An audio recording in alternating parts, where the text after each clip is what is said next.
Bom, Shalom pessoal, como havia prometido e comentado a vocês que estão acompanhando essas aulas de introdução ao hebraico bíblico revelado em níveis de interpretação, algumas pessoas eu fiquei de estar fazendo alguns vídeos curtos para estar respondendo algumas perguntas e também tratando de algumas tarefas que nós estaríamos fazendo até a nossa próxima aula. Então teremos assim vídeos curtos como esse que nós estamos fazendo aqui agora, para que vocês possam até a próxima aula estar exercitando e também trazendo algumas dúvidas para que a gente possa estar aqui trazendo a resposta para vocês nesses vídeos.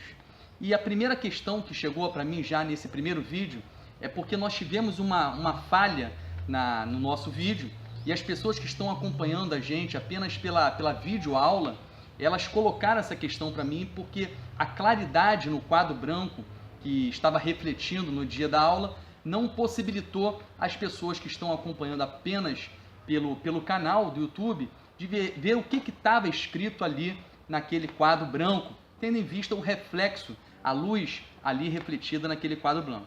Então eu resolvi trazer aqui exatamente o que estava escrito ali naquele quadro. É claro que nós estamos caminhando devagar, tem vários tipos de pessoas assistindo essa aula, então tem pessoas que já conhecem o hebraico, mas tem outros que nunca viram o hebraico na vida, por isso nós estamos começando bem devagar, ensinando as letras uma a uma, então nós temos que ter um pouco de calma para chegar num nível onde todos possam estar acompanhando essas aulas. Esse é o nosso objetivo.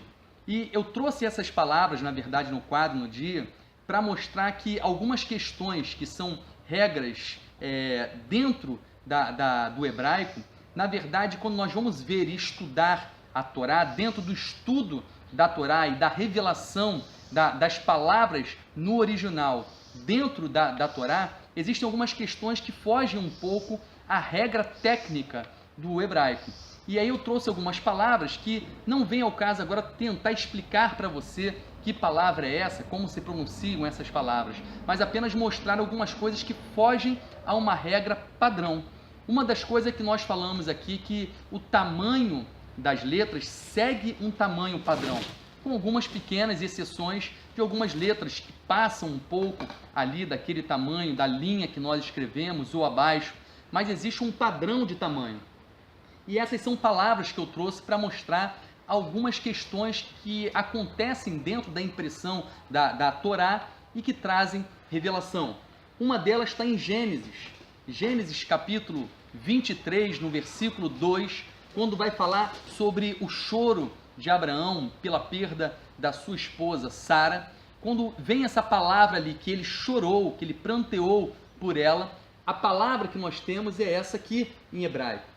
E aí você verifica uma coisa assim que você observa essa palavra escrita na Torá, que você vê que o tamanho normal, que seria esse tamanho a ser seguido aqui, onde eu estou traçando a linha verde, esse tamanho tem uma letra ali que foge esse tamanho padrão, que é essa letra aqui do meio, a letra Kaf. E essa letra aqui, Kaf, ela está menor do que as outras letras. Então foge um padrão normal ali da escrita. E dentro desse estudo, mais à frente, quando nós estivermos aprofundando no nível de revelação e de interpretação, nós vamos saber e estudar aqui o porquê que essa letra é escrita fora de um tamanho padrão. Nós temos isso acontecendo novamente lá em Levítico capítulo 11, no versículo 42, nós temos uma palavra, essa palavra aqui é a palavra Gahom, e ela tem um vav também fora do tamanho padrão. Se você traçar uma linha, esse é o tamanho padrão, e o vav, a letra vav aqui, essa letrinha que tem aqui que nós vamos aprender mais à frente, ela foge o tamanho, ela é maior do que o tamanho que ela deveria estar escrita ali naquele texto. E nós vamos saber o porquê ela está escrita daquele tamanho maior do que o normal. Um outro acontecimento que nós temos também de algo diferente, que foge a uma regra padrão, está lá em Números, capítulo 25, no versículo 12. Se você observar, ali foi aquele momento em que Pinhas mata aquele israelita que traz uma moabita para dentro da tenda dele, dentro do arraial, e ali Pinhas atravessa eles com uma espada, e aí diz que o ato de Pinhas removeu a praga do meio, do juízo que viria sobre aquele povo, e trouxe então e firmou, por causa do ato dele, uma aliança de paz. E a palavra paz ali, a palavra shalom, né? Quando você observa no texto shalom, o vav, né, de shalom, ele está quebrado no meio. Tá vendo? Isso não é normal, essa parte aqui quebrada assim, mas na impressão você vai ver que está um vav quebrado. Então são palavras que acabam fugindo de uma regra técnica padrão, um tamanho padrão, uma forma padrão que é estabelecida no hebraico. Então o objetivo meu ao trazer essas palavras ali naquele quadro era mostrar que existem coisas além do técnico dentro do hebraico. Existem coisas que trazem revelação, que trazem conhecimento a nós quando nós estudamos o original e a forma que os sábios escreveram, né, essas palavras. Nós vemos isso acontecendo também, uma outra observação interessante, a palavra gerações.